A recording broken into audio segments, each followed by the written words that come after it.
बिस्मिल्लाहिर्रहमानिर्रहीम। मैं अख्तर इबरत अपने यूट्यूब चैनल अख्तर इबरत दे नाल दोस्तों अज तो आपको कुछ तुहाडे मिजाज के मुताबिक कुछ चंगा कलाम सुनसा। जेरे दोस्त नवे नवे मेरे चैनल यूट्यूब चैनल अख्तर इबरत आए हो सन घंटी के बटन ते बाद आल ते क्लिक कर छुड़े सन ताकि हर आने वाली नवी वीडियो तुसां जिन्हें तक पहुँच सके। दोस्तों अच्छे लोढ़े दे विचों एक लोढ़ा मैनू पसंद है। लोढ़ा आण जाण दे नाल हे दिल फस गई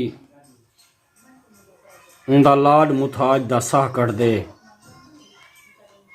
आण जाण दे नाल हे दिल फस गई उंदा लाड मुथाज दा साह कट दे। जिथ कावड़ हिस उथ फरदा नहीं खड़ा माए मस्कीन ते बाह कट दे। ना आहदे अंज थी झोक लड़ा ना मूंज मुठी दा राह कट दे।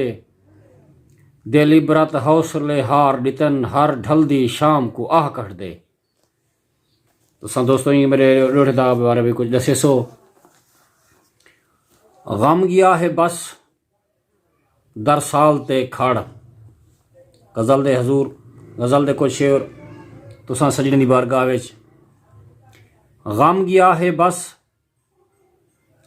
दर साल ते खड़ होशियार थी अख भाल ते खड़।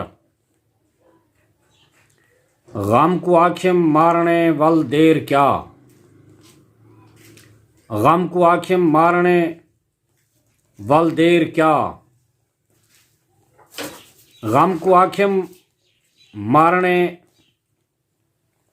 वल देर क्या या माफ कर कहीं गालते खड़।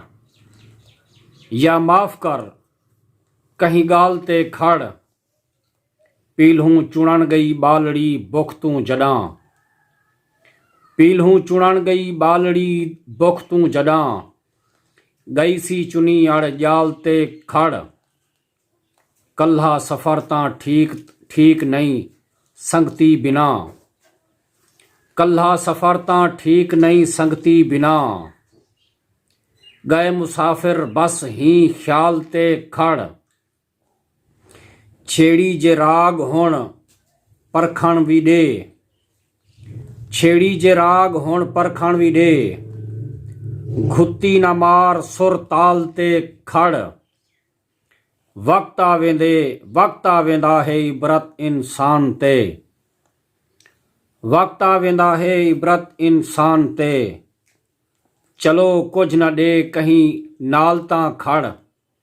गम गया है बस दर साल ते खड़ होशियार थी अख भाल ते खड़।